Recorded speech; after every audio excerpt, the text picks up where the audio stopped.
Daily. Taste the Daily. எம்ஜிஆரை மக்கள் திலகம் என்கிறோமே, இந்த மக்கள் திலகம் என்கின்ற பட்டத்தை எம்ஜிஆருக்கு வழங்கியவர். எம்ஜிஆரின் சிரிப்பில் உண்மை தெரிகிறது என்றால் என்ன அர்த்தம்? எம்ஜிஆரின் இதயத்தில் உண்மை இருக்குன்னு அர்த்தம், வாய்மை இருக்குன்னு அர்த்தம், தூய்மை இருக்குன்னு அர்த்தம். நான் முதலமைச்சர், நீங்கள்லாம் சாதாரண மக்கள், நீங்கள்லாம் பாமரர்கள் அப்படின்னு ஒரு டிஸ்டன்ஸை எம்ஜிஆர் கிரியேட் பண்ணவே இல்லை. மக்கள் வேறு, மக்கள் திலகம் வேறு என்று இல்லாமல் ஒரு இடைவெளி இல்லாமல் வாழ்ந்தார் என்பதற்கு பல உதாரணங்கள் உண்டு. அதில் ஒரு உதாரணம்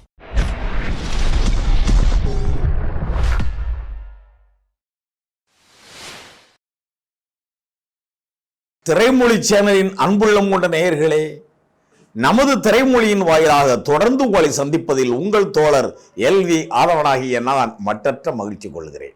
எம்ஜிஆரை மக்கள் திலகம் என்கிறோமே, இந்த மக்கள் திலகம் என்கின்ற பட்டத்தை எம்ஜிஆருக்கு வழங்கியவர் கல்கண்டு ஆசிரியர் தமிழ்வாணன்.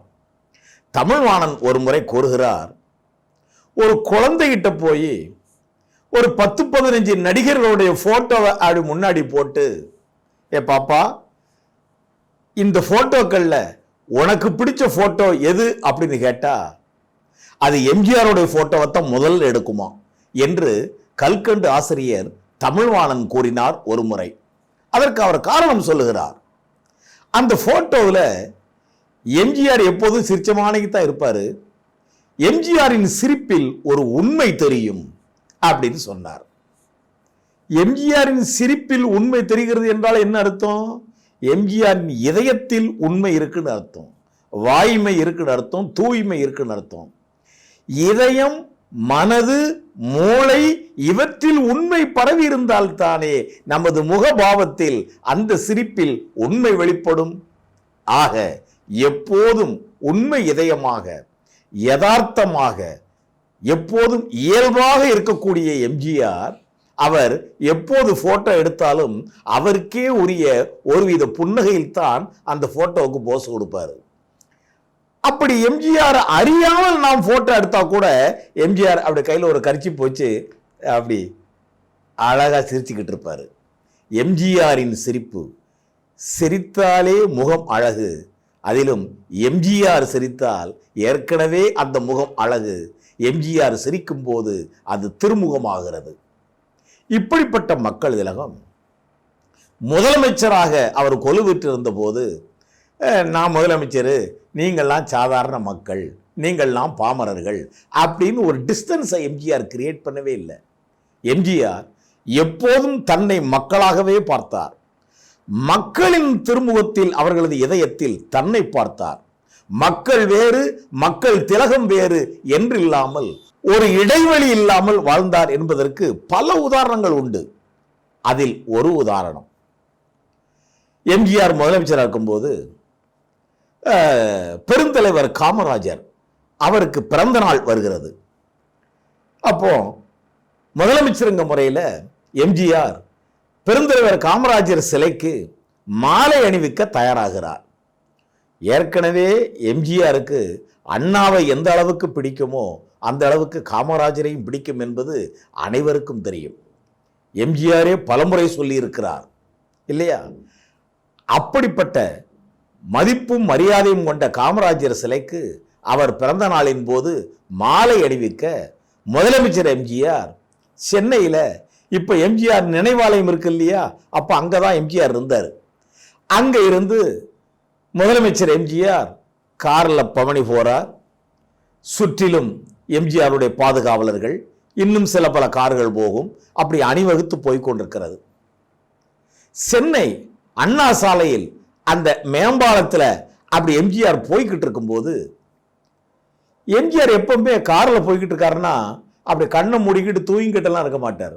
எம்ஜிஆர் எப்போதுமே விழிப்புணர்ச்சியோடு தான் இருப்பார். காருக்குள் இருக்கும் போதே இவர் அப்படி சைடில் எங்கே பார்த்தாலும் அப்படி நோட்டப்பட்டுக்கிட்டு தான் போவார்.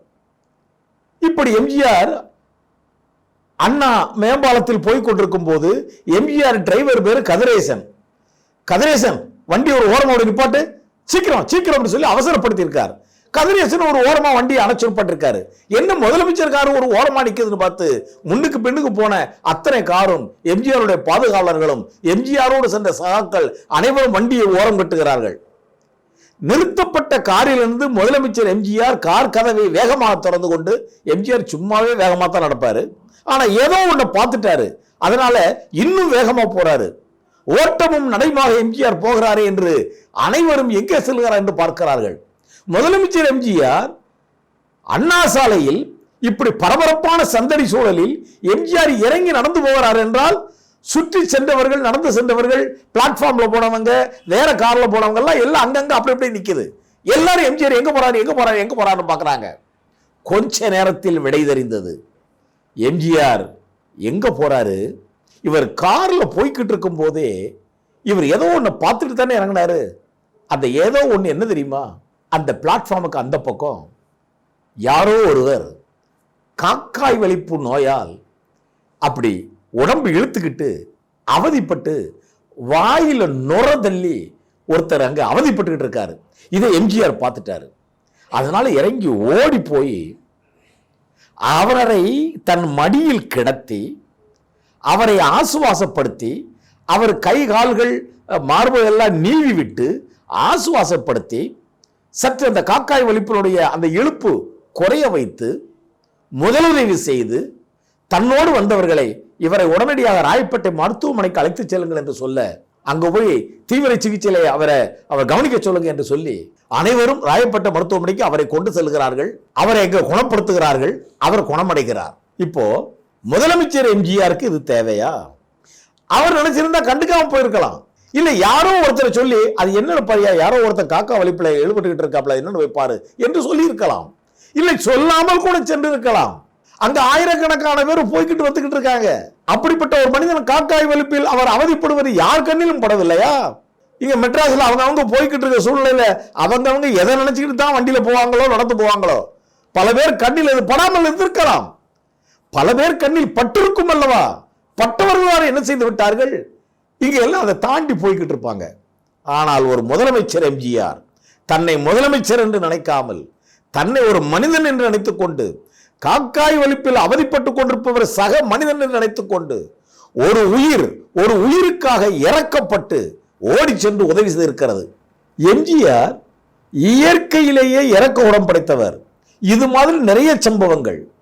இதை எம்ஜிஆர் இப்படி விளம்பரத்துக்காக செய்கிறாரு, நடிக்கிறார் என்று விமர்சனம் செய்தவர்கள் எல்லாம் எம்ஜிஆரின் தொடர் நிகழ்ச்சியால், இது மாதிரி எம்ஜிஆர் தன்னையும் அறியாமல் உதவி செய்த தொடர் நிகழ்ச்சியால் எம்ஜிஆரை எப்படி கிண்டல் செய்தவர்கள், கேலி செய்தவர்கள், எம்ஜிஆர் சுய விளம்பரத்துக்காக இப்படி நடிக்கிறார் என்று சொன்னவர்கள் எல்லாம் அவர்கள் வாழ்க்கையில் மன்னிப்பு கேட்டு திருந்தி இருக்கிறார்கள் என்பதும் வரலாறு.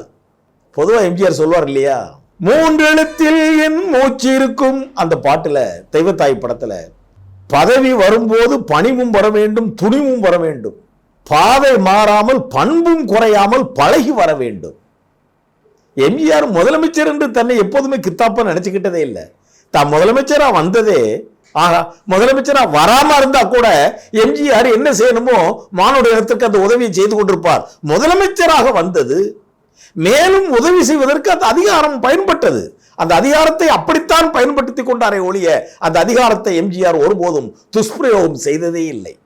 இப்படித்தான் பாருங்க, மதுரையில ஒரு முறை முதலமைச்சர் எம்ஜிஆர் ஒரு விழாவில் கலந்து கொள்ள செல்றார். அங்க தெற்கு மாசி வீதி, மேல மாசி வீதி அப்படி 2 சந்திக்கிற இடத்துல எம்ஜிஆர் கலந்து கொள்ளக்கூடிய அந்த விழா மேடை கிட்டத்தட்ட ஒரு 5 அடி உயரம். அப்படி வெளியில கொஞ்சம் தடுப்பு கம்புகள். இதுல மக்கள் சாரையா எம்ஜிஆர் பார்க்க வந்துகிட்டு இருக்காங்க. எம்ஜிஆர் அந்த 5 அடி உயரமான மேடையில் இருக்கிறாரு. மேடையில் இருந்துகிட்டு இருக்கும் போதே மேடைக்கு கீழே ஓரஞ்சாரத்தில் ஏதோ ஒரு சலசலப்பு எம்ஜிஆர் கேட்குது. அது என்ன சலசலப்பு அப்படின்னு எம்ஜிஆர் கூப்பிட்டு கேட்கிறாரு. அங்க என்னன்னா, சாரையாக வந்த பெண்களும் முதியவர்களும் எம்ஜிஆரிடம் மனு கொடுப்பதற்காக வரிசையில் வந்துகிட்டு இருக்காங்க. அப்ப காவல்துறை சொல்றாங்க, மனுவை எங்ககிட்ட கொடுத்துருங்க, நாங்க எம்ஜிஆர் கொடுத்துடுறோம், முதலமைச்சர் கொடுத்துடுறோம்னு சொல்றாங்க.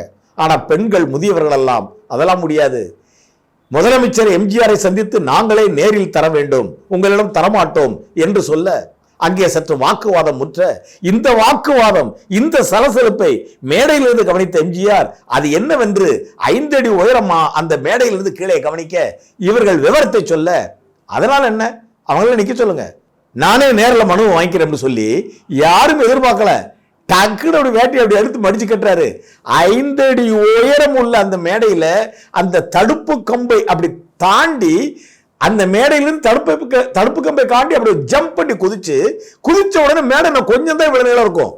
அதுல ஒத்த கால அப்படி குத்த வச்சு அப்படி குத்திட்டு உட்கார்ந்து ஒரு ஹைட்டு அந்த தடுப்பு கம்பை அப்படி புடிச்சுக்கிட்டு எம்ஜிஆர் அப்படி கீழே நிற்கிற மக்கள்கிட்ட மனுவை கொடுங்க என்கிட்ட என்று சொல்ல, அவர்கள் கொடுக்க எம்ஜிஆர் மனுவை வாங்கி கொண்டே இருந்தார். இதை பார்த்த மக்கள் வியந்து போனார்கள். எல்லாரும் கொஞ்சம் பொறுங்க, நான் அப்படி வரணும்னு சொல்லியிருக்கலாம், இல்லை அப்படி வந்து நிற்கிற எல்லாரும் அங்கே வந்து கொடுங்கன்னு சொல்லியிருக்கலாம். என்கிட்டத்தான் கொடுப்போம்னு சொன்ன உடனே அடுத்த வினாடி ஒரு கன நேரத்தில் யாரும் எதிர்பார்க்காமல் எம்ஜிஆர் அந்த தடுப்பு கம்பை தாண்டி 5 அடி உயர மேடையிலிருந்து குதித்து அப்படி குத்திட்டு உட்கார்ந்து ஒத்த கைட்டு அதை பிடிச்சிக்கிட்டு தவற எம்ஜிஆர் விழணும். ஆனால் அவர் அதை நினைக்கல. மனுக்களை அவசரமாக மக்களிடமிருந்து நேரடியாக பெற்றுக்கொள்ள அனைவரும் பார்த்து வியந்தார்கள். இது நடந்த உண்மை. இப்படி எம்ஜிஆரை பற்றி, எம்ஜிஆருடைய குணாதிசயங்களை பற்றி அப்படி சொல்லிக்கொண்டே போகலாம். சினிமாவில் நடித்த எம்ஜிஆர் வேற, முதலமைச்சராக இருந்த எம்ஜிஆர் வேற, ஒரு சாதாரண மனிதனாக வாழ்ந்த எம்ஜிஆர் வேற எல்லாம் கிடையாது. எல்லா எம்ஜிஆரும் ஒண்ணுதான். ஒரு சாதாரண மனிதனாக வாழ்ந்து கொண்டிருந்த எம்ஜிஆர் தான் சினிமாவிலும் அப்படியே வாழ்ந்தார், முதலமைச்சராகவும் அப்படியே வாழ்ந்தார். இப்போ படகோட்டின்னு ஒரு படம், 2 குப்பம் பகைமையில பிரிஞ்சிருக்கும். ஒரு குப்பத்தை சார்ந்தவர் எம்ஜிஆர், இன்னொரு குப்பத்தை சார்ந்தவருடைய மகள் கதாநாயகி சரோஜா தேவி, 2 பேரும் காதலிப்பாங்க. இந்த காதலுக்கு தடுப்பு சுவராக யார் நிற்பா? எம்ஜிஆர் குப்பத்துக்காரங்களே எம்ஜிஆர் சொல்லுவாங்க, உங்களுக்கு காதலா கடமையா, காதல் தான் முக்கியமா அப்படின்னு கேட்க எம்ஜிஆர், எனக்கு எப்போதுமே கடமை தான் முக்கியம் என்று சொல்லி காதலை அப்படி உதாசீனப்படுத்துவார். இதை கேட்ட சரோஜா தேவி, அப்படின்னா என் காதல் கருக வேண்டியதுதானா என்று கேட்க, அப்ப எம்ஜிஆருக்கு ஒரு வசனம் படகோட்டில் வரும். அந்த சூழலில் கதாநாயகியை பார்த்து, தன் காதலியை பார்த்து சொல்வார், இந்த வார், நான் தனி மனிதன் இல்லை, ஒரு கூட்டத்துக்கு கட்டுப்பட்டவன், நான் தலைவன் இல்லை, தலைவன்க பேரில் மக்களின் அடிமை அப்படின்னு படகோட்டில் சொல்வார். இதை படம் பார்த்து கொண்டிருந்த போது ஆயிரக்கணக்கான மக்கள் வெண்திரையில் இந்த காட்சி ஓடிக்கொண்டிருக்க இந்த வசனம் கேட்டு எத்தனை ஊர்களில், எத்தனை தியேட்டர்களில் மக்கள் எழுந்து நின்று கரகோஷம் செய்தார்கள் தெரியுமா? இப்படி படவோட்டியில் வசனம் பேசிய எம்ஜிஆர், மக்களின் அடிமை என்று தன்னை உணர்த்தி கொண்ட எம்ஜிஆர் முதலமைச்சராக இருந்தபோதும் அதைத்தானே செய்தார். அதனால் தானே கல்கண்டு, தமிழ்வாணன் போன்றவர்கள் எம்ஜிஆரை மக்கள் திலகம் என்றார்கள். நன்றியுடன் உங்கள் தோழர் எல்வி ஆதவன்.